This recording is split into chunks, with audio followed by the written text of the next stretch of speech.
Next, question number 6. The expression given below, the variation of velocity with time. The dimension of A, B, C. A into B into C dimension ആണ് ചോദിച്ചത്. First നമുക്ക് എയുടെ dimension കാണാം. Velocity is equal to A into T square plus.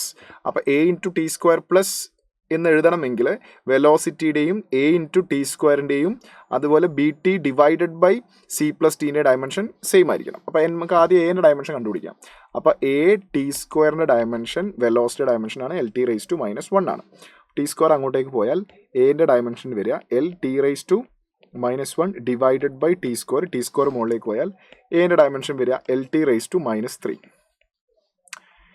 B നോക്കുന്നതിന് മുമ്പ് നമുക്ക് C നോക്കാം. C ടൈമിനോട് add ചെയ്യാൻ പറ്റുന്നുണ്ടെങ്കിൽ സിയും ടിക്കും ഒരേ ഡയമെൻഷനാണ്. അപ്പോൾ സിൻ്റെ ഡയമെൻഷൻ ടി ആണ്. ഇനി B T divided by C ടിയുടെ ഡയമെൻഷനും വെലോസിറ്റി ഡയമെൻഷനും സെയിം ആയിരിക്കണം. അപ്പോൾ L T raise to -1 is equal to B into T divided by താഴെ സി പ്ലസ് ടി. സിക്കും ടിക്കും ഒരേ ഡയമെൻഷനാണ്, ഒരാളത് എടുത്താൽ മതി. താഴെ ടി എടുക്കുക. അപ്പോൾ ടിയും കട്ടായിപ്പോയി. അപ്പോൾ ടി റേസ് ടു -1 ആണ് ബിൻ്റെ ഡയമെൻഷൻ. അപ്പോൾ ഇത് മൂന്നും കൂടെ മൾട്ടിപ്ലൈ ചെയ്താൽ നമുക്ക് L T raise to -3 into L T raise to -1 into T. അപ്പോൾ ഒരു ടി കട്ടായി പോകും.